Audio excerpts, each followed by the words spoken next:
The coffee grows cold in my hands as I stare at the appointment book. The name Vincent Torres circled in red ink. Another court-ordered therapy case. Another angry man who doesn't want to be here, forced to sit across from me and pretend he wants help managing his rage issues. I've been treating trauma victims for 3 years now, ever since I opened this small clinic in Chicago's downtown district. The cramped waiting room smells perpetually of disinfectant and stale coffee, but the rent is affordable and the location accessible to people who need help most. My grandmother Carmela always said I had a gift for reading people, for seeing through their masks to the broken pieces underneath. The clock on my desk ticks toward 10 o'clock. Through the thin walls, I can hear my colleague Dr. Martinez wrapping up his session next door. His patient's voice carries through the drywall. Another success story. Another life slowly piecing itself back together. My office door remains stubbornly closed. Vincent Torres is late. I flip through his file again, though there's precious little information. Age 32. Assault charges dropped in exchange for mandatory anger management therapy. No previous psychological treatment. No emergency contacts listed. His lawyer had been evasive when scheduling, mentioning only that his client preferred discretion and would pay in cash. Red flags everywhere, but I've learned not to judge my patients before meeting them. Some of the most dangerous-looking men have turned out to be gentle souls pushed too far, while others who appear harmless hide darkness that takes months to uncover. A sharp knock interrupts my thoughts. Not the hesitant tap of someone nervous about therapy, but the confident rap of someone accustomed to having doors opened for them. "Come in," I call, straightening my shoulders and arranging my features into professional calm. The man who enters fills the doorway completely. Tall, easily 6'3", with the kind of presence that makes the small office feel suddenly cramped. Dark hair impeccably styled, expensive charcoal suit that probably costs more than I make in a month. But it's his eyes that catch me. Pale blue-gray, like winter ice, scanning my office with calculated assessment. He moves with predatory grace, each step deliberate and controlled. The scent of cedar and something darker, more dangerous, follows him into the room. His gaze sweeps over my diplomas on the wall, the worn furniture, the wilted plant by the window, cataloging everything with the thoroughness of someone accustomed to evaluating threats. "Dr. Morgan, I presume." His voice carries a slight accent I can't quite place, smooth as aged whiskey with an underlying edge that makes my pulse quicken involuntarily. "Mr. Torres." I gesture to the chair across from my desk. "Please, have a seat." He doesn't sit immediately. Instead, he continues his visual inventory of my space, and I find myself fighting the urge to fidget under his scrutiny. There's something magnetic about his presence.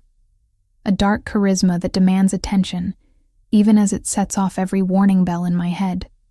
When he finally settles into the chair, he doesn't simply sit. He claims the space, leaning back with casual confidence as if he owns not just the chair, but the entire building. His fingers, I notice, are long and elegant, though a small scar runs across his left knuckle. Another across his jaw, barely visible but there nonetheless. "So," he says, those pale eyes fixing on mine with unsettling intensity, "how exactly does this work? Do you expect me to lie on a couch and tell you about my mother?" There's mockery in his tone, but I've heard it before. Defense mechanisms come in many forms, and condescension is one of the most common. "We can start however you're comfortable," I reply, keeping my voice level. "Why don't you tell me why you're here?" A smile plays at the corner of his mouth, not reaching his eyes. "I think you already know that, Doctor. Court order, anger management, 20 sessions to prove I'm not a danger to society. Are you? A danger to society?" He tilts his head, studying me with renewed interest. That's a rather direct question for someone who's supposed to be helping me. I find honesty saves time. Honesty. He repeats the word like it tastes foreign on his tongue. An interesting concept. "Do you practice what you preach, Doctor Morgan?" The question feels loaded, though I'm not sure why. "What makes you think I don't?" Instead of answering, he shifts in his chair, and I catch a glimpse of something beneath his jacket. The subtle bulge that suggests he's armed. My mouth goes dry, but I force myself to maintain eye contact. "Tell me about the incident that brought you here," I say. consulting his file, though I've already memorized the sparse details. Which incident would that be? The assault charge. His laugh is low, dangerous. A misunderstanding. Someone forgot their manners. I reminded them. With your fists? Sometimes words aren't enough. The casual way he says it sends a chill down my spine. This man is used to violence, comfortable with it in a way that speaks to experience rather than random outbursts. Do you often solve problems with physical force, Mr. Torres? I solve problems however they need to be solved. We stare at each other across my desk, and I'm acutely aware of how alone we are in this building. My next appointment isn't for 2 hours. Dr. Martinez left 20 minutes ago. The receptionist stepped out for lunch. But I've faced dangerous men before. Abusers, stalkers, men whose rage simmered just beneath polite facades. The key is never showing fear, never letting them sense weakness. That must be exhausting, I observe, always being ready for a fight. Something flickers in his expression, surprise perhaps, that I'm not cowering or trying to placate him. You're not what I expected, he admits. What did you expect? Someone older, more intimidated. Sorry to disappoint. That almost smile returns. I didn't say I was disappointed. The way he says it makes heat crawl up my neck, though I can't tell if it's from anxiety or something else entirely. There's something predatory in how he watches me, but also something appreciative, as if I've passed some test I didn't know I was taking. The session continues for another 30 minutes. He deflects most of my questions with questions of his own, turning our conversation into a verbal chess match where I'm constantly 2 moves behind. He's intelligent. I'll give him that. Dangerously so. When our time is up, he stands with fluid grace, straightening his jacket with movements that seem practiced. As he reaches for the door handle, he pauses, patting his pockets as if searching for something. Damn, he mutters, pulling out a crisp $100 bill. It flutters to the floor between us, landing at my feet. I stare at the money, then at him. He's watching me with those pale eyes, waiting, testing. I bend down and pick up the bill, feeling the expensive paper between my fingers. For a moment, the office is completely silent except for the hum of the air conditioning and the distant sound of traffic outside. Then I tear it in half. His eyebrows shoot up, genuine shock replacing his calculated composure. I tear it again, and again, until the $100 bill becomes confetti in my palm. Mr. Torres, I say, my voice steady despite my racing heart. If you want to test people's character with money, I recommend trying a casino. They love that sort of game. This is a psychology office, not a social laboratory. You pay for my consultation with a credit card or check, like any civilized person. I'll see you next Thursday at 10. I drop the paper pieces into my wastebasket and meet his stare directly, for the first time since he walked into my office. Vincent Torres is speechless. His mouth opens slightly, then closes. Those calculating eyes search my face as if trying to solve an impossible equation. Finally, he nods once. Next Thursday at 10. The door closes behind him with a soft click, and I sink back into my chair, only then realizing my hands are shaking. Through my window, I watch him walk to a sleek black sedan, where a large man in a dark suit holds the passenger door open. The car pulls away with expensive silence. I've just made either the biggest mistake of my professional career, or possibly my life. But as I stare at the scattered pieces of money in my trash can, I can't bring myself to regret it. The flowers arrive on Tuesday morning, 3 days after our first session. 24 white orchids arranged in a crystal vase that probably costs more than my monthly student loan payment. The delivery man apologizes for the early hour, but I suspect Vincent Torres doesn't care about conventional etiquette. There's no card, but I know who sent them. The extravagant gesture screams of a man accustomed to buying his way out of problems, or into people's good graces. I carry the arrangement to the waiting room and set it on the side table where other patients can enjoy it. By afternoon, Mrs. Chen from my 3 o'clock appointment is asking if she can take a few stems home. I tell her to take as many as she wants. Wednesday brings chocolates. Thursday, an envelope containing tickets to the symphony. Each gift more expensive than the last, each one finding its way to other patients or the donation bin at the local shelter. If Vincent thinks he can charm or buy his way through therapy, He's about to learn otherwise. Friday morning, I discover a woman in an expensive pantsuit waiting in my office when I arrive. She introduces herself as Rebecca Walsh, Vincent's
assistant and explains that he'd like to schedule additional sessions beyond his court-mandated requirements. Mr. Torres is very committed to his personal growth, she says with the practiced smile of someone paid well to manage difficult people. How committed? I ask, settling behind my desk. He's prepared to pay double your usual rate for twice-weekly sessions. I study her carefully. She's polished, professional, and clearly uncomfortable with whatever instructions she's been given. There's something desperate in how she delivers the offer, as if her employer doesn't handle rejection gracefully. Tell Mr. Torres that therapy doesn't work on an expedited schedule. I'll see him Thursday at 10, as originally planned. Relief flickers across her features before she masks it. I'll relay the message. After she leaves, I sit in the silence of my office, and wonder what exactly I've gotten myself into.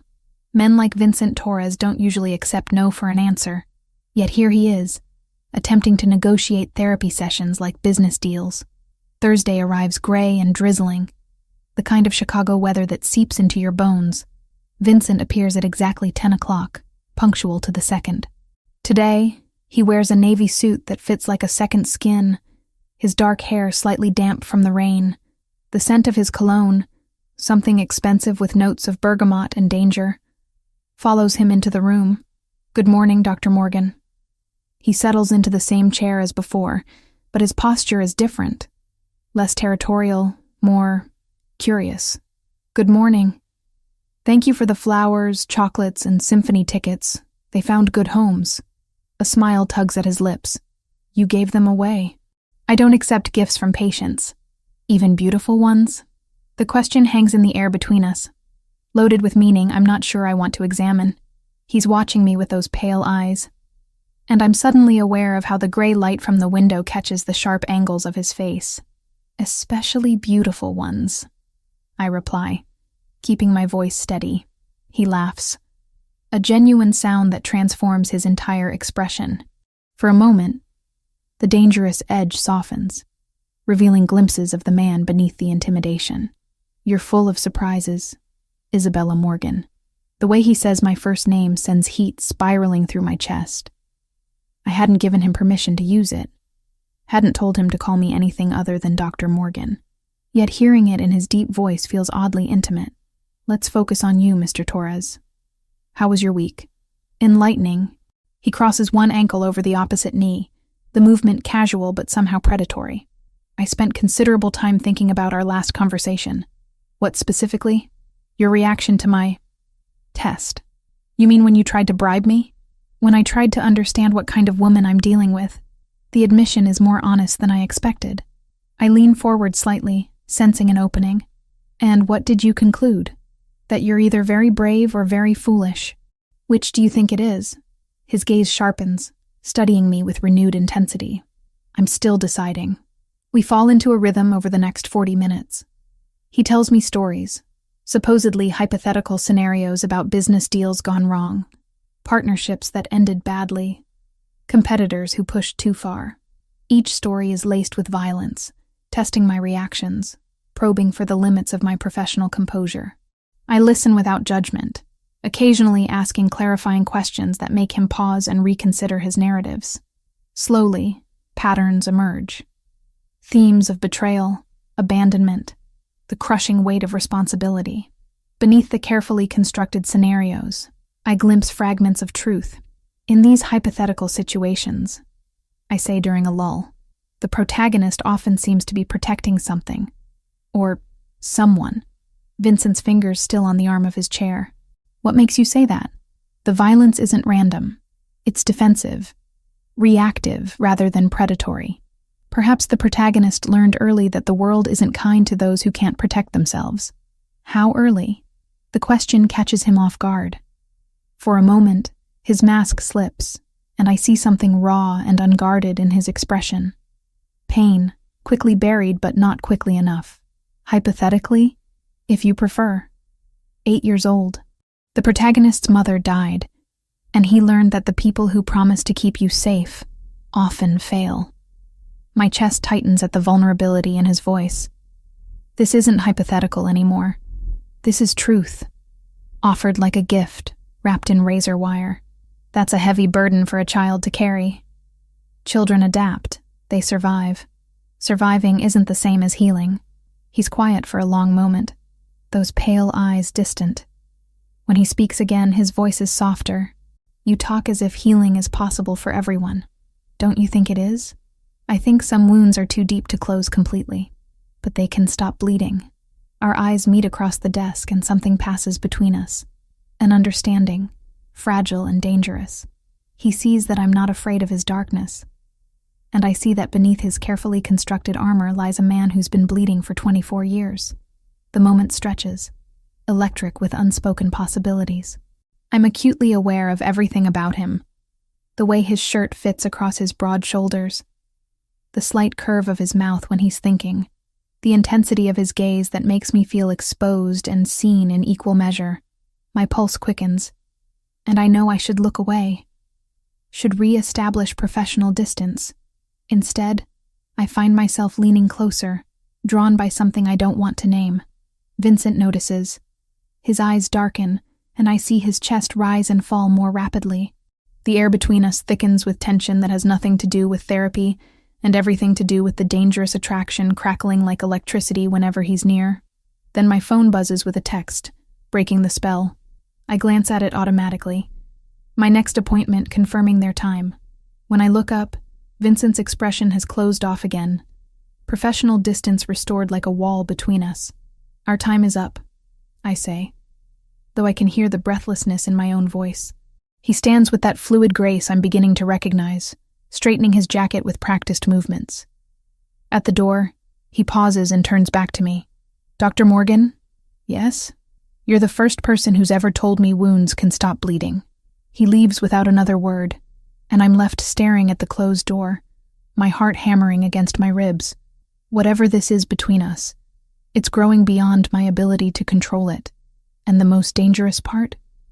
I'm not sure I want to stop it. The Chicago Tribune lands on my kitchen table with a soft thud. Saturday morning, coffee steam curling around the business section headline that makes my blood run cold. Torino Industries closes multi-million-dollar development deal. Vincent Torres, Vincenzo Torino. The black and white photograph shows my patient shaking hands with city officials, his smile polished and professional. But it's the same face that's been haunting my thoughts for weeks. The same pale eyes that seem to see straight through every defense I've built. The same scar along his jawline that I've caught myself staring at during our sessions. I read the article twice, my coffee growing bitter as the pieces fall into place. Torino Industries. Real estate development. Ties to Chicago's Italian-American business community. The language is careful, diplomatic, but there are undertones, references to traditional family businesses and old-world values that make my skin prickle with unease. My hands shake as I open my laptop and begin searching. The deeper I dig, the clearer the picture becomes. The Torino family has roots in Chicago dating back 3 generations. Legitimate businesses on the surface. Construction, restaurants, waste management. But underneath, whispers of connections that respectable newspapers won't print. Forum posts quickly deleted, court documents sealed, investigators who suddenly transferred to other cases. By Sunday night, I've assembled a disturbing portrait. The Torino name appears in federal investigations dating back to the 1970s.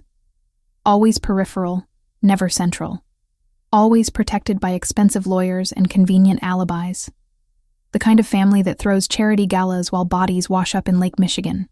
Vincent Torres doesn't exist. He's a carefully constructed identity for a man whose real name carries weight I'm only beginning to understand. And I've been alone in a room with him for 3 weeks. I close the laptop and stare at my reflection in the black screen. 3 weeks of gifts and games and stories that I now realize weren't hypothetical at all. The violence he described, the betrayals, the protective instincts, all real, all dangerous, all sitting in my office every Thursday at 10 o'clock, watching me with those storm-gray eyes while I pretend to help him manage his anger. Sleep evades me Sunday night. I lie in my small apartment, listening to sirens wail through the Chicago streets, wondering what kind of man I've been treating, wondering what he's capable of, wondering why the thought sends heat racing through my veins instead of the terror it should. Monday drags by in a haze of routine appointments, but I can't focus. Every patient seems like a pale shadow compared to the intensity Vincent brings to my office. Mrs. Chen talks about her anxiety, but all I can think about is the way Vincent's fingers curve when he's thinking. Mr. Rodriguez describes his depression, and I find myself remembering the rough timbre of Vincent's voice when he mentioned his mother. By Tuesday, I've convinced myself I imagined the danger. By Wednesday, I'm rehearsing speeches about professional boundaries and appropriate patient relationships. By Thursday morning, I've memorized a dozen different ways to confront him, each one more inadequate than the last. He arrives precisely on time, as always. Today he wears a charcoal suit with a silver tie that brings out the storm gray of his eyes. The expensive cologne, bergamot, and something darker, fills my office the moment he enters. The predatory grace, the way he commands space, the casual confidence that speaks of a man accustomed to having his orders obeyed, it all makes sense now. This isn't a successful businessman with anger issues. This is something far more dangerous. Good morning, Isabella. The use of my first name no longer surprises me, though it still sends heat racing through my veins like electricity through copper wire. Good morning, Vincenzo. He freezes halfway to his chair, those pale eyes sharpening with sudden attention. For a moment, the mask of Vincent Torres slips completely, revealing the predator underneath. His hand moves slightly toward his jacket before he catches himself, and I realize with a chill that he's armed. He's been armed every time he sat in my office. I see you've been doing research. It wasn't difficult. Your picture was in Saturday's Tribune. I keep my voice steady despite the way my pulse hammers against my throat. Quite a prominent feature in the business section. He settles into his chair with deliberate calm. But I can see the tension in his shoulders, the way his fingers curve slightly as if reaching for something that isn't there. Every movement is controlled, calculated, dangerous. And what did you discover, Dr. Morgan? Enough to know that Vincent Torres is a fiction. Most identities are, to some degree. Not like this. I lean forward, meeting his gaze directly despite the warning signals firing through my nervous system. You're Vincenzo Torino. Your family has been in Chicago for 3 generations. You're not a businessman with anger management issues. You're something else entirely. What am I then? The question hangs between us, loaded with danger and possibility. I could back down now, retreat to safe professional distance, report him to the authorities and wash my hands of this entire situation. Pretend the last 3 weeks never happened. Instead, I say, you're a man who's been lying to me since the moment you walked into my office. A smile ghosts across his lips, and for a moment he looks almost boyish. Not lying. Protecting. Protecting who? Me or yourself? Both. The honesty in his voice catches me off guard. I expected denials, threats, the kind of intimidation tactics I imagine men in his position employ. Instead, he's watching me with something that looks almost like vulnerability, as if my reaction matters more than it should. You could have disappeared. I point out. Changed your name again? Found another therapist? Paid off the court system to forget about your anger management requirements? Why didn't you? Because you tore up $100 bill and told me to behave like a civilized person. He leans forward, and I catch a hint of that dangerous cologne mixing with something uniquely him. Do you have any idea how refreshing that was? Refreshing? Most people either want something from me or they're terrified of me. You treated me like any other patient having a bad day. You are having a bad day. A very long, 24-year bad day. The observation hits its mark. Something flickers in his expression. Surprise, recognition, and something deeper that makes my chest tighten with an emotion I don't want to examine too closely. You still don't understand what you're dealing with, he says softly. Then explain it to me. I can't. Can't or won't. Both. He runs a hand through his dark hair, the perfect styling becoming slightly mussed. The gesture makes him look younger, more human.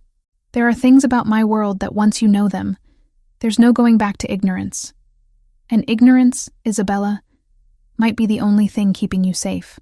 The way he says my name, soft, almost caressing, makes heat pool low in my belly. This is dangerous territory, professionally and personally. I should end this session, refer him to another therapist, create distance before whatever this is between us grows beyond my ability to control it. But I don't want to. And that realization terrifies me more than anything in his file ever could. I'm not asking for details about your business, I say instead. I'm asking about the 8-year-old boy who lost his mother and decided the world wasn't safe. His mask cracks again, just slightly. For a moment, I see past the expensive suits and careful control to the child who learned too young that people leave and promises break. That boy learned to protect himself. And everyone else around him? When necessary. Even when it's destroying him from the inside out? We stare at each other across the desk, and I can feel the electric tension that's been building for weeks crackling in the air between us. He's beautiful in the way predators are beautiful. Dangerous, and magnetic, and utterly compelling. Every instinct screams that I should run. But a deeper part of me wants to stay, wants to understand the darkness behind those storm-gray eyes. "You're not afraid of me," he observes, voice low and rough.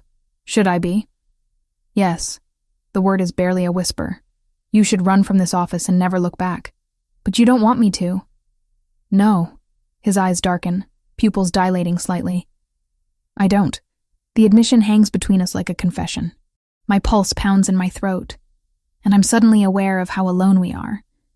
How the rest of the world has faded away until there's nothing but this man, and the dangerous electricity sparking whenever he's near. Vincenzo. His real name feels foreign on my tongue, intimate in a way that makes my skin flush. Say it again. The request catches me off guard. There's something raw in his voice, vulnerable in a way that makes my chest ache. "Vincenzo. Better." He closes his eyes briefly, as if savoring the sound. "No one's called me that in years. Not the way you say it. How do I say it? Like it belongs to a man instead of a monster." The pain in those words cuts through me like a blade. Whatever else Vincenzo Torino might be, he's also a man who sees himself as something terrible, something unworthy of gentleness. "The fact that you're not Vincent Torres doesn't change anything," I tell him. "You still need help processing your trauma. You still deserve to heal." Something shifts in his expression. Surprise giving way to something softer, more vulnerable than anything I've seen from him before. "Even knowing who I really am? Especially knowing who you really are." He's quiet for a long moment, those storm-gray eyes searching my face as if trying to memorize every detail. When he speaks again, his voice is rough with emotion. "Every woman I've ever known wanted either my money, my power, or was terrified of both. You're the first who wants to understand the person underneath. Maybe that's because I see the person you could be, not just the one you've had to become." The words hang in the air between us, honest and dangerous. He stands slowly, movements fluid despite the tension radiating from his frame. At the door, he pauses without turning around. "Isabella? Yes? Be careful. Please." His voice is soft, almost pleading. My world has a way of destroying beautiful things. Then he's gone, leaving me alone with the echo of his words and the terrifying realization that somewhere in the last 3 weeks, Vincent Torres had stopped being just another patient and become something infinitely more dangerous. Something that might be worth the risk. The black sedan appears outside my apartment building on Friday evening, sleek and menacing against the amber glow of streetlights. I notice it from my third-floor window as I water my small herb garden, the same ritual I've performed every evening for 2 years. But tonight, something feels different. The car sits too still, too perfect, like a predator waiting. I tell myself I'm being paranoid. Chicago is full of expensive cars, and this neighborhood, while not wealthy, isn't completely devoid of success stories. But my hands shake as I close the blinds. And I can't shake the feeling that whatever world Vincenzo belongs to has finally noticed my existence. The car is gone by morning, but the unease remains. I catch myself checking over my shoulder during my Saturday grocery run, scrutinizing faces in the produce section, wondering if the man reading a newspaper by the coffee shop is really interested in current events or something else entirely. By Monday, I've almost convinced myself it was nothing. Almost. That's when Rebecca Walsh appears in my office again, her usual polished composure cracked around the edges. She closes the door behind her with more force than necessary, and I notice her hands trembling as she approaches my desk. "Dr. Morgan, I need to speak with you about Mr. Torres. If this is about scheduling additional sessions..." "No." Her voice is sharp, urgent. "It's about your safety." Ice floods my veins. I set down my pen carefully, forcing my expression to remain neutral despite the alarm bells screaming in my head. "What do you mean?" Rebecca glances toward the window, then back at me. "There are people asking questions about Vincent's therapy arrangements.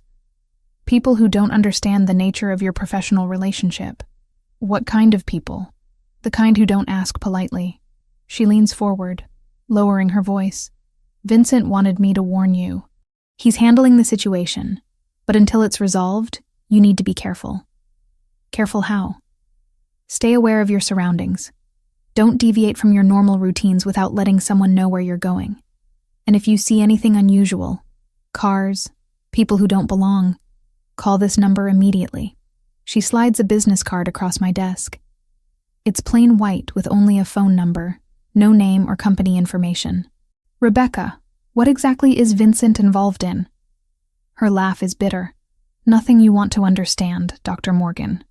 Just trust me when I say that some people see his weekly appointments as a weakness to be exploited. After she leaves, I sit in the silence of my office, turning the card over in my hands. The rational part of my mind screams that I should report this to the police, should distance myself from whatever dangerous game Vincenzo is playing. But a deeper part, the part that's been captivated by storm gray eyes and vulnerable confessions, whispers that running now would be abandoning someone who needs help. Someone who might need me. Tuesday passes without incident, but I find myself hypervigilant, cataloging every face, every car, every shadow that seems out of place.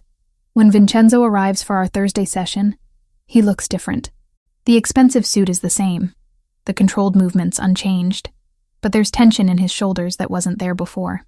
Dark circles under his eyes suggest sleepless nights, and I notice his hand resting casually near his jacket in a way that seems anything but casual.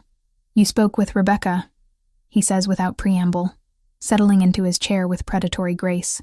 "She was concerned about my safety. She was right to be."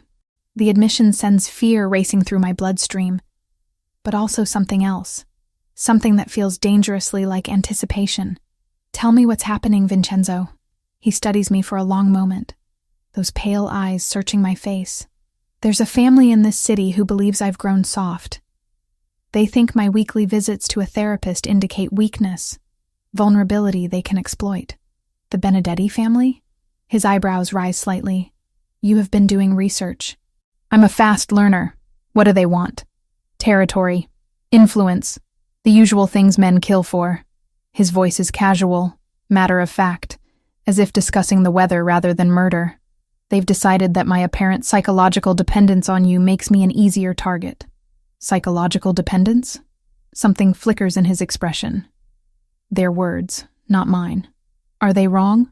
The question hangs between us, loaded with implications neither of us is ready to acknowledge. His fingers drum against the chair arm, the only sign of agitation he allows himself. "That's a dangerous question, Isabella." "Why?" "Because if the answer is yes, it puts you in more danger than you can possibly imagine." Before I can respond, my office window explodes inward in a shower of glass and splintered wood. I throw myself sideways as gunfire erupts from the street below, automatic weapons turning my peaceful therapy space into a war zone. Vincenzo moves with inhuman speed, launching himself across the desk to cover my body with his own, as bullets tear through the air where I'd been sitting moments before. His weight presses me against the floor, solid and warm and alive, while chaos reigns around us. "Stay down," he growls against my ear, his breath hot against my neck. I feel, rather than see him reach inside his jacket, the metallic slide of a weapon being drawn. In the span of heartbeats, the man I've been trying to heal transforms into something lethal and terrifying. "How many?" I whisper, though I'm not sure why. 6. Maybe 7. His voice is calm, professional, as if he's conducting a business meeting rather than planning a counterattack. "They're amateurs. Benedetti's nephew thinks quantity compensates for quality." More gunfire peppers the wall above us, sending plaster raining down like snow. Through the shattered window I can hear shouting, car doors slamming, the squeal of tires on asphalt. "Isabella, listen to me carefully." Vincenzo's free hand cups my face, forcing me to meet his eyes. "When I move, you're going to crawl behind my desk and stay there until I come back for you. Do you understand? Where are you going?" To remind these idiots why people fear the Torino name. The smile that crosses his face is nothing like the careful expressions I've grown accustomed to in our sessions. This is something feral and dangerous, the predator finally unleashed. He rises in one fluid motion, and suddenly my quiet therapy office becomes a battlefield. I catch glimpses of him moving through the chaos, rolling behind my bookshelf as bullets shred the leather volumes, returning fire with precision that speaks to extensive training, advancing on his attackers with the focused intensity of a man born to violence. The sounds are deafening. Gunfire, breaking glass, shouts in languages I don't recognize. But underneath it all, I hear Vincenzo's voice, cold and controlled, speaking rapid Italian into what must be a phone. Within minutes, the tide turns. The random spray of automatic weapons gives way to disciplined, targeted shots. Through the destroyed window, I see black sedans arriving like sharks drawn to blood, disgorging men in dark suits who move with military precision. The amateur gunfire stops abruptly, replaced by screaming, begging, the wet sounds of violence that make my stomach churn. Then silence. Vincenzo appears beside my desk, kneeling down to meet my eyes. There's blood on his shirt. Not his own, I realize with a mixture of relief and horror. And his hair is disheveled, but he's very much alive. Are you hurt? His hands move over me with gentle efficiency, checking for injuries.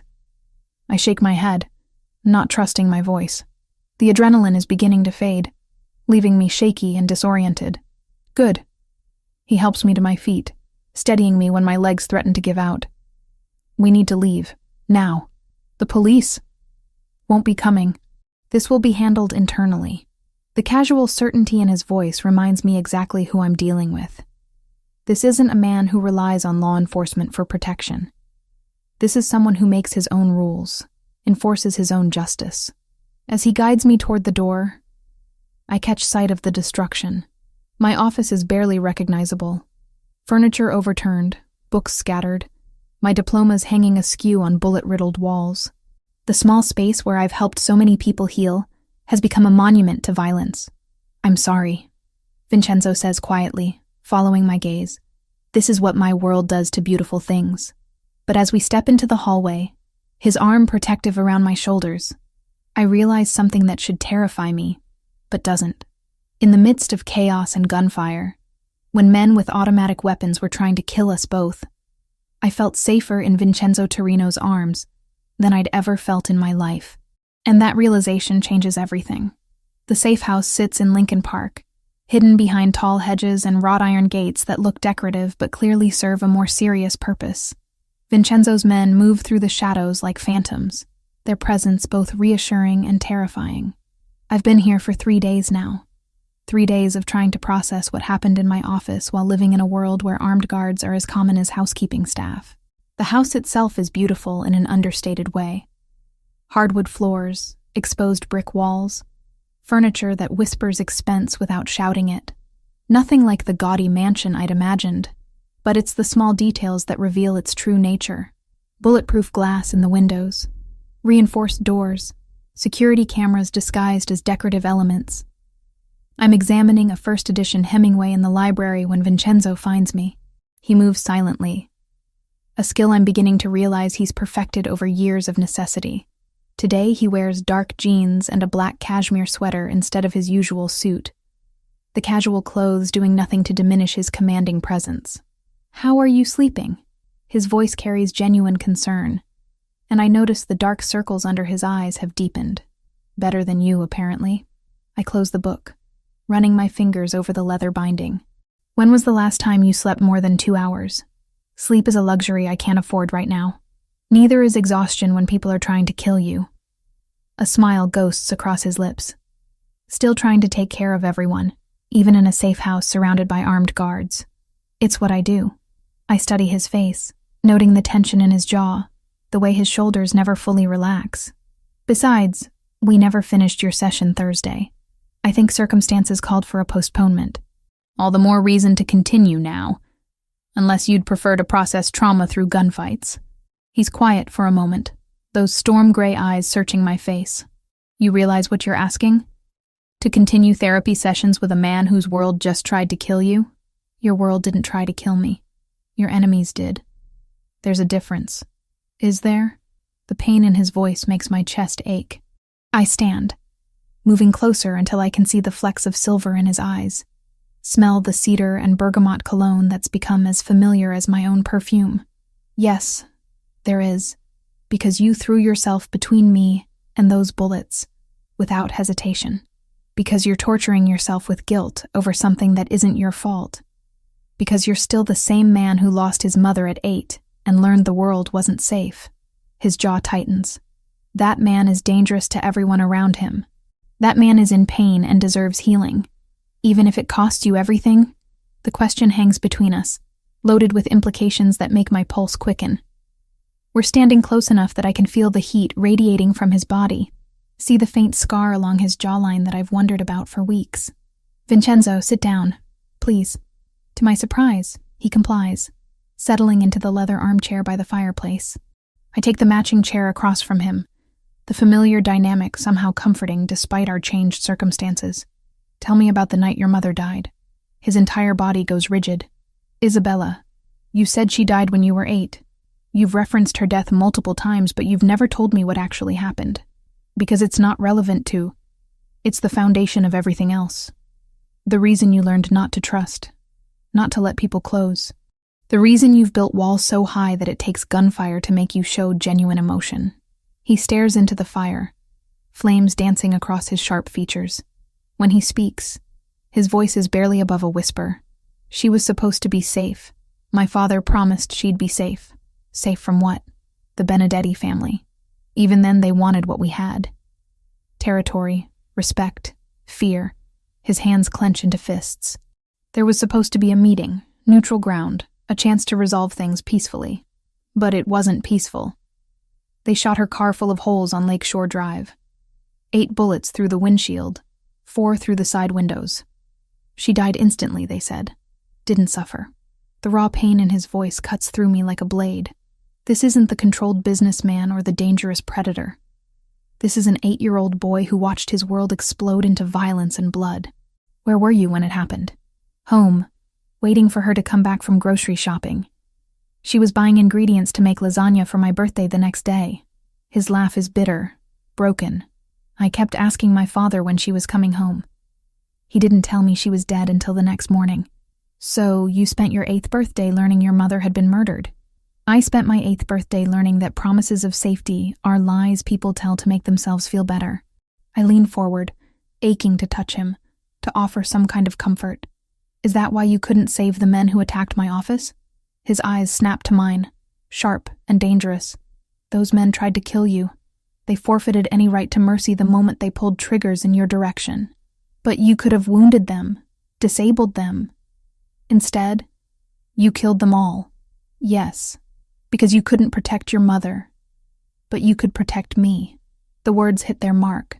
Something crumbles in his expression, the careful control finally cracking to reveal the devastation underneath. I was 8 years old and helpless, he whispers. I couldn't save her.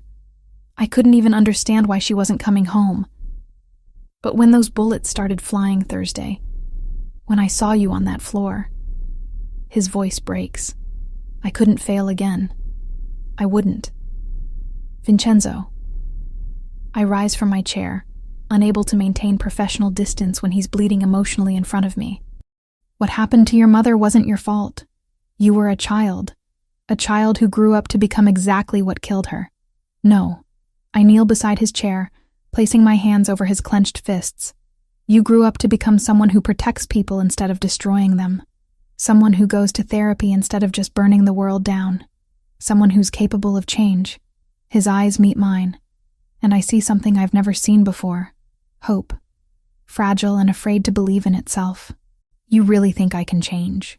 I think you already have. The man who threw money at me to test my character is gone. The one who threatened his way through our first session disappeared weeks ago. The man sitting here now is someone who cares more about my safety than his own reputation. Isabella. My name on his lips sounds like a prayer. I never meant for you to get hurt. When I saw those guns pointed at you, you saved me. I put you in danger in the first place. No, your enemies did that. You just refused to let them succeed. We stare at each other in the firelight, and something shifts between us. The careful boundaries I've maintained, the professional distance that's kept us both safe, crumbles like sandcastles against the tide. You're the first person who's ever made me want to be better, he says softly. Not stronger, not more feared. Better. You are better. You just can't see it yet. He reaches up to cup my face, his thumb tracing along my cheekbone with exquisite gentleness. You make me believe I could be the man my mother wanted me to become, instead of the one her death created. The raw vulnerability in his voice undoes me completely. This isn't just patient and therapist anymore. This is a man and woman who've seen each other's souls and found something worth fighting for. Vincenzo, I whisper, leaning into his touch. Tell me to stop, he breathes, his thumb brushing across my lower lip. Tell me this is crossing lines we can't uncross. Instead, I rise up and press my lips to his. The kiss is gentle at first, tentative, as if we're both afraid of breaking something precious. But then his arms come around me, pulling me closer. And gentleness gives way to desperate need. I taste the salt of tears I didn't realize he'd shed, feel the tremor in his hands as they frame my face. When we finally break apart, both breathing hard, he presses his forehead against mine. I love you, he whispers, the words torn from somewhere deep inside him. God help me. I love you, and I don't know how to keep you safe from what I am. Then let me help you become something different, even if it takes a lifetime. I smile, my own eyes blurring with tears, especially if it takes a lifetime.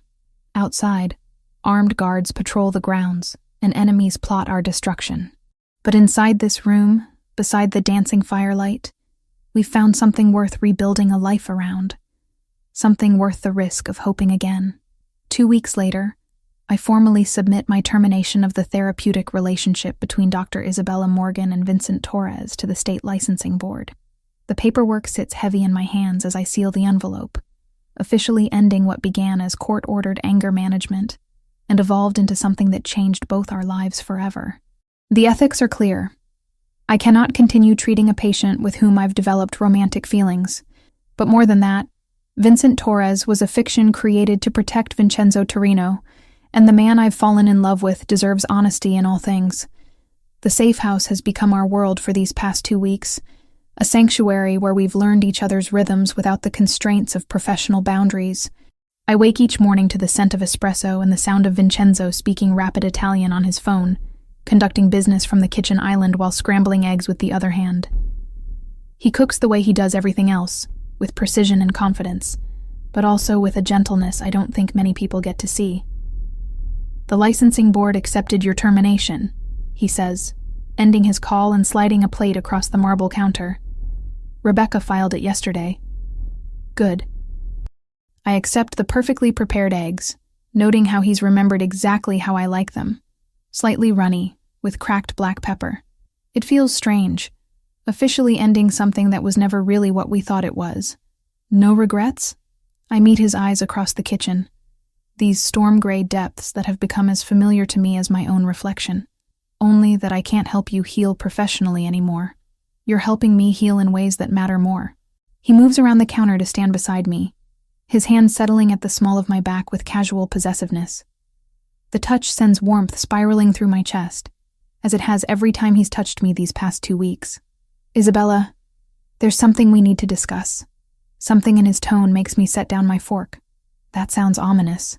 The Benedetti situation is resolved, permanently. I don't ask for details. Over the past 14 days, I've learned which questions to avoid, which aspects of his world I'm better off not understanding.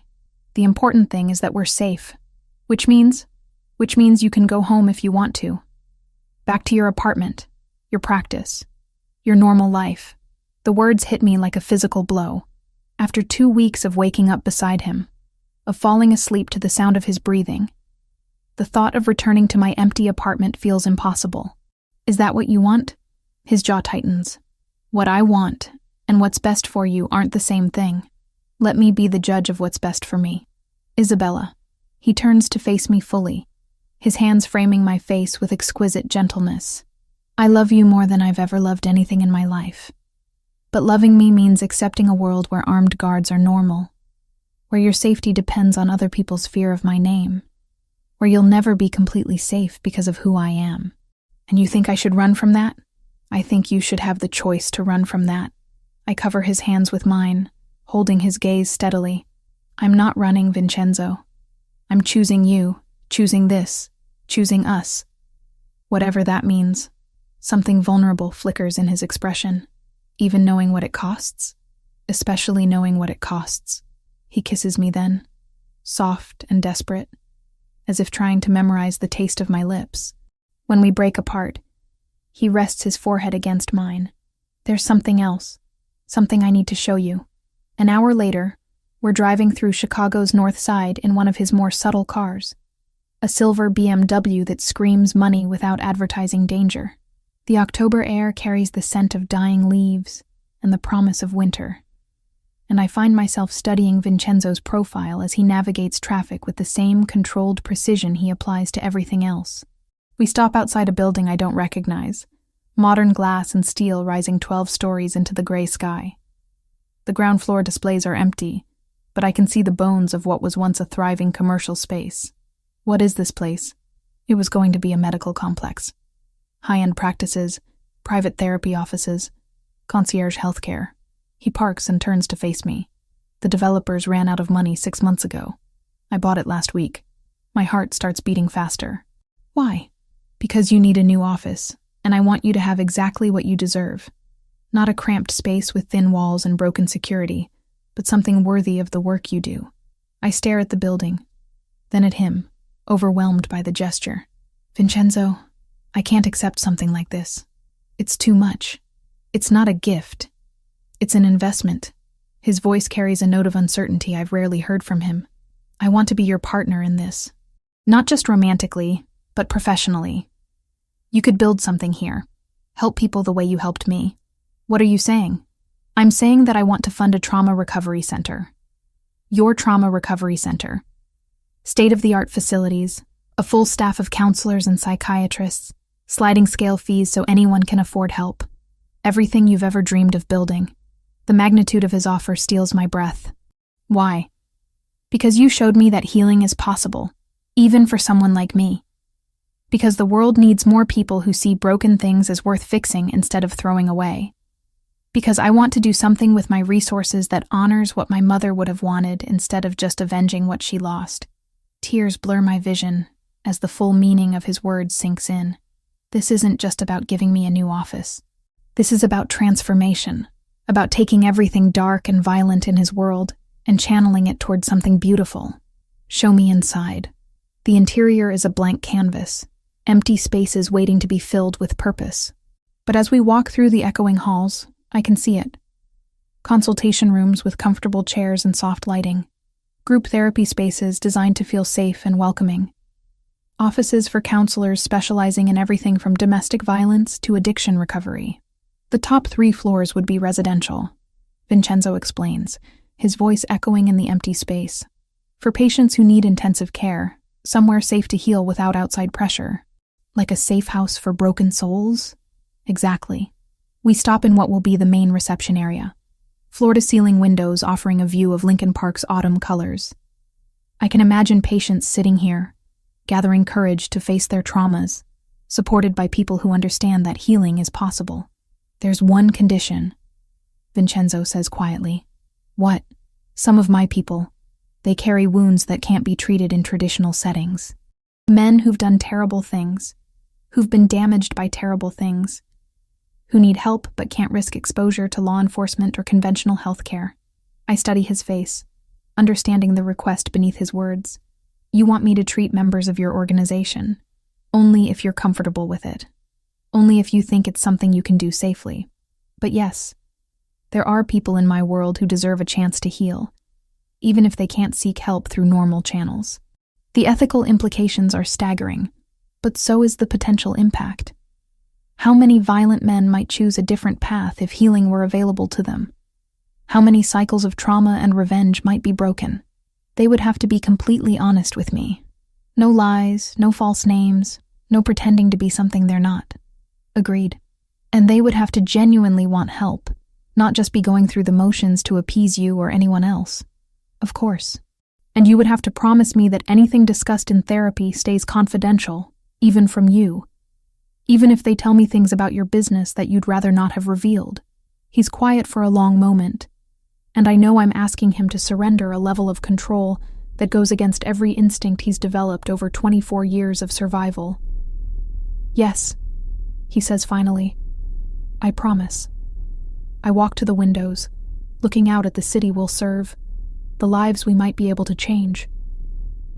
When I turn back to him, I see vulnerability in his expression, as if my answer will determine not just our future, but his sense of whether redemption is truly possible for men like him. When can we start construction? The smile that breaks across his face is like sunlight after a storm, transforming him from dangerous predator to the man I've fallen in love with. I'll make some calls. He crosses the empty space to pull me into his arms, and I let myself melt against his chest, breathing in the scent of cedar and bergamot that has become synonymous with safety. Isabella? Yes? I know this isn't the normal way relationships develop. I know there are things about my life that will never be conventional or safe or easy. Are you trying to talk me out of this again? I'm trying to make sure you know what you're choosing. I pull back to meet his eyes. I'm choosing the man who threw himself between me and bullets without hesitation. I'm choosing someone who wants to build healing centers instead of just building walls. I'm choosing you, Vincenzo Torino, exactly as you are, and exactly as you're becoming. He kisses me then, deep and claiming, a promise sealed with touch and breath, and the absolute certainty that whatever comes next, we'll face it together. Outside, Chicago hums with its usual chaos, traffic and sirens and the million small dramas of urban life. But inside this empty building, surrounded by possibilities and plans, we've found something precious enough to build a future around. I wake to darkness and the acrid smell of chloroform clinging to my sinuses. My head throbs with each heartbeat, and when I try to move, zip ties bite into my wrists. The surface beneath me rocks gently. A boat, I realize with growing terror. Through the small porthole beside me, I can see the lights of Chicago's skyline glittering in the distance. Memory returns in fragments. The parking garage beneath our new building. The excitement of showing Vincenzo the architectural plans.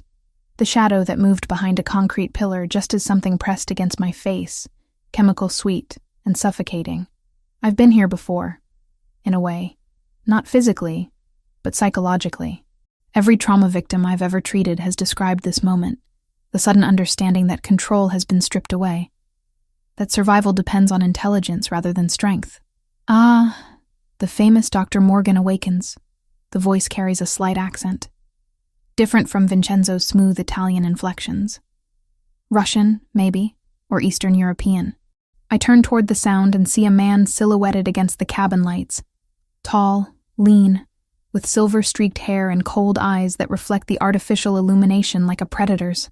You must be Anton Benedetti, I say, keeping my voice steady despite the fear coursing through my veins. Very good. Your boyfriend has mentioned me, I take it. Former patient, I correct automatically, then immediately regret the distinction. Showing weakness to men like this is tantamount to suicide. He laughs, the sound carrying no warmth. Ah, yes, the therapeutic relationship. How clinical of you. Tell me, doctor, did your Hippocratic oath cover falling in love with murderers? Did yours cover kidnapping psychologists? The backhanded slap comes fast, snapping my head to the side and filling my mouth with the taste of copper. Stars explode across my vision, but I force myself not to cry out. Men like Benedetti feed on fear and pain, denying them that satisfaction is the only power I have left. You have spirit. I can see why Torino is obsessed. Benedetti settles into a chair across from me, studying my face with clinical detachment. He's destroyed 3 generations of my family's work because of you. Do you understand that? I understand that he defended himself when your people tried to kill him. Self-defense. Benedetti tastes the words like wine. Is that what he calls systematically dismantling my organization? Turning my own men against me? Offering them better terms to switch sides? This is news to me. In our 2 months together, Vincenzo has been careful not to discuss business operations in detail, protecting me from knowledge that could endanger us both. But it makes sense.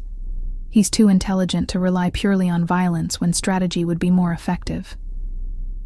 What do you want from me? I want to watch Vincenzo Torino break. Benedetti's smile is razor sharp. He spent 20 years building walls around his heart, convincing himself that caring about nothing makes him invincible.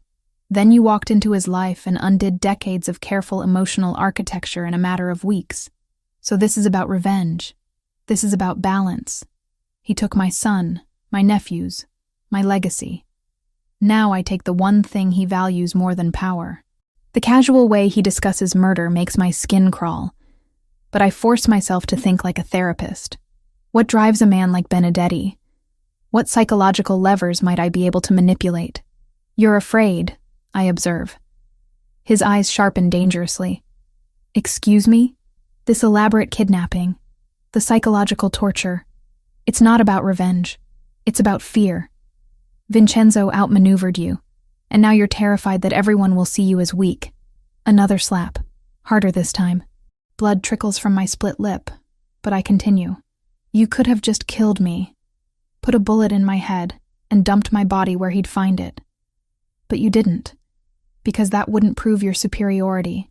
You need him to suffer publicly, to beg, to show weakness, because if he doesn't break, then everyone will know that you've already lost. Shut up.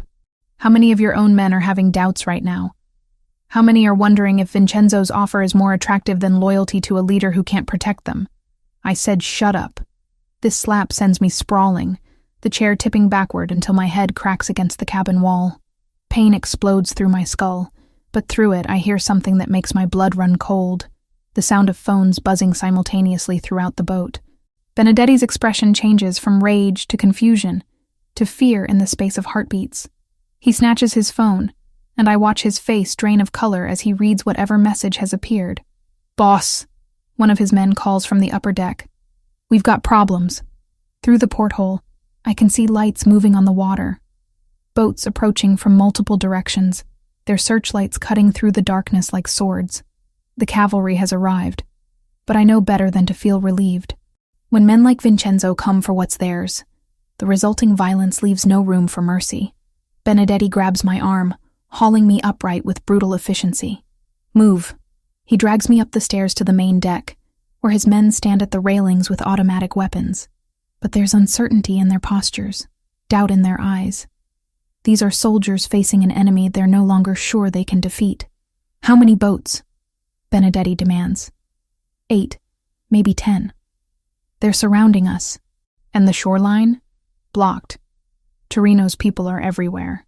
A spotlight suddenly blazes from the largest approaching vessel, illuminating our deck in harsh white light. Through the glare, I can see Vincenzo standing at the bow like an avenging angel, his dark hair whipping in the lake wind. Anton Benedetti, his voice carries across the water through electronic amplification, cold and implacable as winter. You have something that belongs to me. She belongs to herself, Benedetti shouts back, but I can hear the desperation beneath his bravado. Isabella. Vincenzo's voice softens slightly when he says my name. Are you hurt? I want to answer, but Benedetti presses a gun to my temple, the metal cold against my skin. One word, and your brains decorate the deck, but I don't need to speak.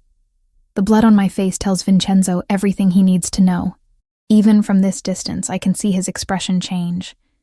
The controlled mask finally slipping to reveal something primitive and murderous. You shouldn't have touched her face, Anton. The quiet menace in those words makes several of Benedetti's men exchange glances.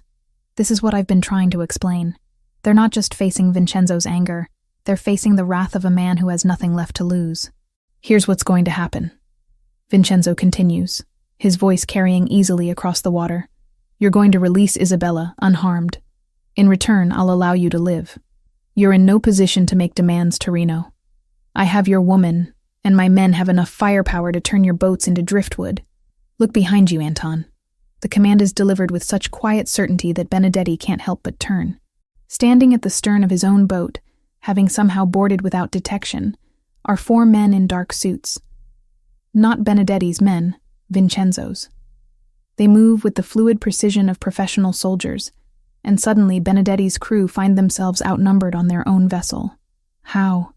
Benedetti whispers. You recruited from the bottom of the barrel, one of Vincenzo's men says conversationally. Half your crew were already on my payroll. The betrayal hits Benedetti like a physical blow. His gun wavers against my temple as he realizes the extent of his miscalculation. Vincenzo hasn't just outmaneuvered him tactically. He's been systematically destroying his organization from within for weeks. This was never about the shooting at Isabella's office. I realize aloud. That was just the opening move. You've been planning this takeover for months. Vincenzo's slight smile is visible even across the water. My psychologist is very perceptive. Former psychologist? Benedetti snarls, but there's no strength left in his voice. No, I say quietly, my words carrying in the sudden stillness. Current partner. In business and in life. The distinction matters more than I can explain. I'm not just the woman Vincenzo loves. I'm his equal, his collaborator, someone who chose this world with full knowledge of its costs. And apparently, someone who's learned to manipulate dangerous men with nothing more than psychological insight and perfectly timed provocations. Anton, Vincenzo calls out. You have 30 seconds to release her before I demonstrate why people fear the Torino name. But I'm already moving. Years of treating violent patients have taught me to recognize when someone's grip on reality begins to slip. Benedetti's hand trembles against my temple, his breathing becoming rapid and shallow. He's about to do something desperate and stupid. You know what's interesting about men like you? I say conversationally, as if we're discussing the weather instead of my imminent death. You always underestimate the intelligence of your enemies, especially female enemies. What are you talking about? The chloroform you used. You gave me just enough to knock me unconscious, but not enough to keep me under for the full trip. I've been awake for the last 20 minutes, listening to your men talk, learning the layout of this boat, counting exits and weapons. His grip tightens on the gun. So I know that the man behind you is having doubts about your leadership. I know that your ammunition is running low because you spent most of it on that failed attack at my office. And I know that 3 of your remaining men are texting with Vincenzo's people, negotiating the terms of their surrender. The last part is a guess, but Benedetti's expression tells me I've hit the mark. Paranoia wars with rage in his eyes as he glances around at his own men, no longer sure who he can trust. You're lying. Am I? Check your phone, Anton. See how many of your loyal soldiers have been feeding information to Vincenzo for weeks. He makes the mistake of looking away for a split second, reaching for his phone with his free hand. It's all the opening I need. I drive my elbow backward into his solar plexus, while simultaneously dropping to my knees, breaking his grip on both me and the weapon. The gun skitters across the deck as Benedetti doubles over, gasping for air. By the time he recovers, Vincenzo's men have secured the entire vessel, and the man I love is striding across the deck toward me with murder in his storm-gray eyes. Isabella. He kneels beside me, his hands gentle as they check for injuries. Are you hurt? Nothing that won't heal, I manage, though my head still throbs and my wrists are raw from the zip ties. He cuts through my restraints with a knife that appears from somewhere inside his jacket, then helps me to my feet. Only then does he turn his attention to Benedetti, who's been forced to his knees by 2 armed guards. 24 years, Vincenzo says quietly. 24 years I've been waiting for this moment. For revenge? I ask. For justice. The distinction matters to him, I realize. This isn't just about satisfying bloodlust. It's about closing a circle that began with an 8-year-old boy watching his world explode into violence. But as I watch him approach the man who killed his mother, who tried to kill me, who represents everything dark and broken in both our pasts, I understand something crucial. The man I fell in love with doesn't need to become a monster to protect what he loves. He's already evolved beyond that. He's learned that sometimes the greatest victory isn't in destroying your enemies, but in proving that you've become someone better than they could ever be. 1 year later, I stand before the full-length mirror in St. Alphonsus Cathedral's bridal suite, adjusting the delicate lace of my grandmother Carmela's wedding dress. The ivory silk fits perfectly after months of careful alterations, and the antique pearl necklace Vincenzo gave me catches the afternoon sunlight streaming through Gothic stained glass windows. You look absolutely radiant, Rebecca says from behind me, her reflection appearing beside mine in the ornate mirror. She's been invaluable this past year, helping coordinate not just our wedding, but the complex logistics of launching the Torino Center for Trauma Recovery. Today, she serves as my matron of honor, though I suspect her real role is ensuring everything runs with the precision Vincenzo demands in all aspects of his life. I look nervous. I counter, though I can't stop the smile spreading across my face. Terrified, actually. Of marrying him or of the wedding itself? Neither. I'm terrified of how happy I am. The admission hangs in the air between us. After everything we've survived, the kidnapping, the systematic dismantling of the Benedetti organization, the months of building something beautiful from ashes of violence, happiness still feels fragile, too precious to trust completely. Through the tall windows, I can see guests arriving at the cathedral. The guest list reads like a who's who of Chicago society, mixed with faces that would make federal prosecutors take notice. Legitimate businessmen sit beside men whose fortunes were built in shadows, united by their respect for the man I'm about to marry. The Torino Center opened 6 months ago, housed in the same building where Vincenzo first showed me his vision for our future. The results have exceeded even my most optimistic projections. We've treated over 200 patients, from war veterans struggling with PTSD, to domestic violence survivors, to members of various organizations who needed healing, but couldn't seek it through traditional channels. The confidentiality we maintain is absolute, the security impenetrable, and the success rate remarkable. Vincenzo kept his promise about letting me treat his people without interference. In fact, he's become one of my greatest success stories, though I can no longer be his therapist. We work together now as partners in every sense, him providing resources and protection, while I provide expertise and compassion. A soft knock interrupts my thoughts. My heart skips, hoping it's Vincenzo, despite the superstition about seeing the bride before the ceremony. Instead, Thomas Walsh, Rebecca's husband and one of Vincenzo's most trusted advisors, appears in the doorway. The groom is getting impatient, he reports with a genuine smile. He's threatened to drag you to the altar himself if you're not ready in 10 minutes. Tell him I'm worth waiting for. I think he already knows that. The organ music begins, the processional that will carry me toward my future. Dr. Martinez, my former colleague and mentor, waits to walk me down the aisle. When my father refused to attend, claiming he couldn't support his daughter marrying a criminal, Dr. Schiappo, Martinez stepped in without hesitation. Isabella, he says, his eyes bright with unshed tears as the massive doors swing open. You look beautiful. The cathedral's interior reveals itself in all its Gothic splendor. Every pew is filled, hundreds of faces turning toward us with smiles and tears, and the kind of joy that accompanies witnessing true love triumph over impossible odds. But I only have eyes for the man standing at the altar. Vincenzo wears a midnight blue tuxedo that transforms him into something even more devastating than usual. His dark hair is perfectly styled, his posture commanding even in this moment of vulnerability. When our eyes meet across the length of the cathedral, his carefully controlled mask finally slips completely, revealing wonder and love and gratitude so profound it takes my breath away. The walk down the aisle feels both eternal and instant. Every step carries me away from the woman I was, toward the woman I'm becoming. Past patients smile from the pews, colleagues from the medical community nod their approval, and members of Vincenzo's organization watch with the respect due to their future boss's wife. When I finally reach the altar, Dr. Martinez places my hand in Vincenzo's with a gentle smile. The contact sends electricity up my arm, the same spark that's existed between us since that first session when he tried to bribe me with $100 bills. You're beautiful, he murmurs, for my ears alone. You're not bad yourself. The priest begins the ceremony, his words echoing in the vaulted space. But I'm lost in Vincenzo's storm-gray eyes.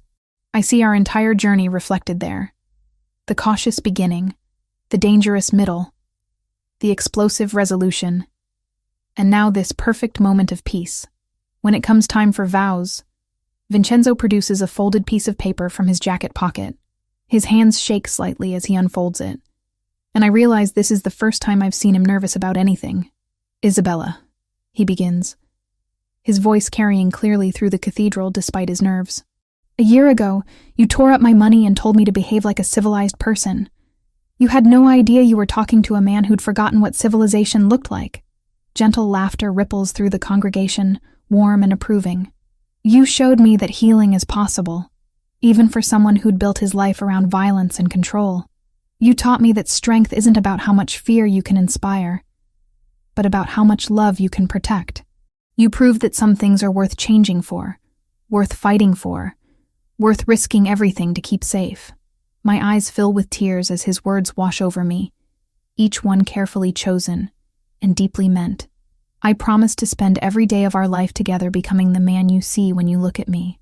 I promise to protect not just your body but your dreams, your work, your beautiful heart that sees hope in broken things.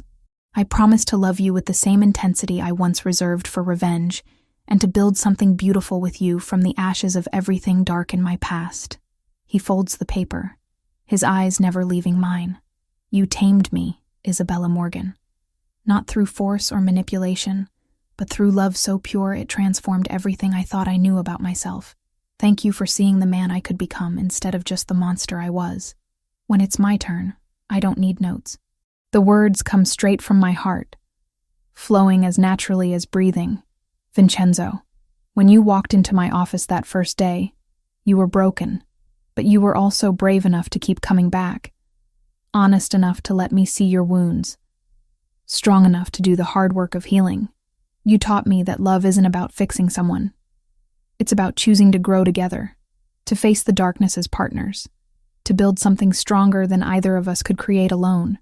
I reach up to touch the scar along his jawline, a gesture so familiar now it feels like coming home. I choose you, not despite your past, but because of how you've transformed it into something meaningful. I choose this life we're building together, this work we're doing, this love that's turned both of us into better versions of ourselves. You didn't need taming, my love. You just needed someone who could see your true nature and love it completely. The priest pronounces us husband and wife. And when Vincenzo kisses me, the cathedral erupts in applause and cheers, but I barely hear it over the sound of my own heartbeat, over the whispered, "I love you," he breathes against my lips.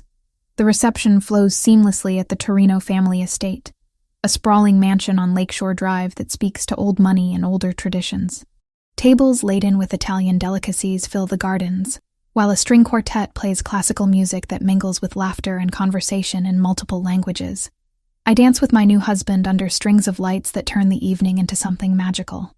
His arms around me feel like safety and adventure combined, promise and fulfillment in perfect balance. Any regrets? He murmurs against my ear as we sway to the music. Only that we can't do this every day. The wedding or the marriage? The moment when I get to choose you all over again. Later, after the cake has been cut and the heartfelt toasts have been made by both his family and mine, we slip away from our own reception to walk along the lake. The lights of Chicago sparkle across the water like fallen stars, and I can see the building that houses our treatment center glowing softly in the distance. "What are you thinking about?" Vincenzo asks, following my gaze toward the city we've chosen to serve. Everything we've built. Everything we're going to build. Second thoughts? I turn in his arms. This man who was once my patient, and is now my partner in every sense of the word. Never. But I do have one question. What's that? What would have happened if I hadn't torn up that $100 bill? If I'd just taken your money and let you walk away? He considers this seriously, as he does all my questions. I think I would have spent the rest of my life wondering about the woman who wasn't afraid of me. I think I would have come back eventually, just to understand why you were different. So we were always going to end up here? I think we were always going to save each other. He says simply. One way or another. 5 months later, I wake to morning sickness, and the familiar scent of espresso drifting from the kitchen. Vincenzo has been up for an hour, conducting business calls while making breakfast. A routine that's become as natural as breathing. I find him at the kitchen island, phone pressed to his ear, speaking rapid Italian while scrambling eggs with perfect precision. When he sees me, his expression immediately softens into the smile reserved only for me, and he quickly ends his call. "Buongiorno, Bella," he says, pulling me into his arms with exquisite gentleness. "How are you feeling this morning?" "Like I'm growing a person inside my body." "You are growing a person inside your body.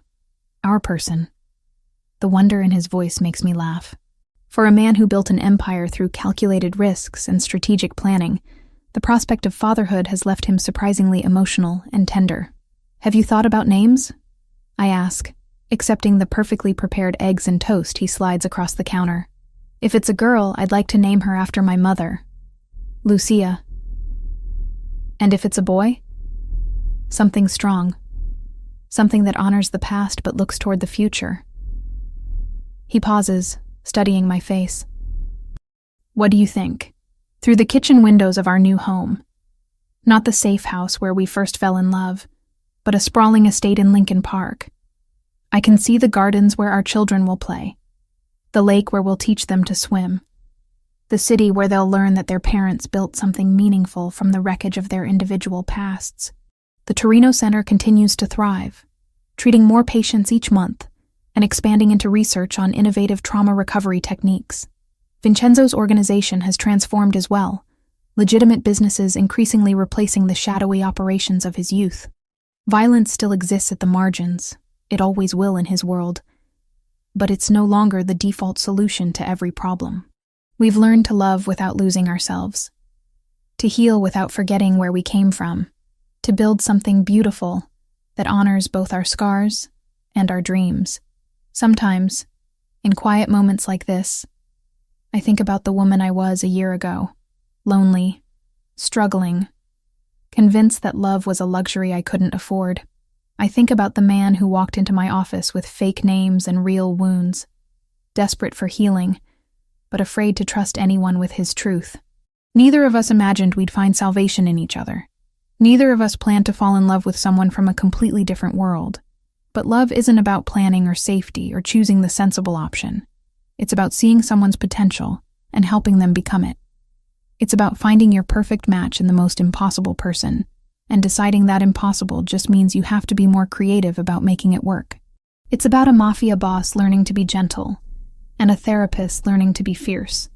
Two broken people becoming whole together. As Vincenzo's hand rests protectively on my still flat belly, as our future grows inside me one precious cell at a time, I know with absolute certainty that we're going to give our children something neither of us had.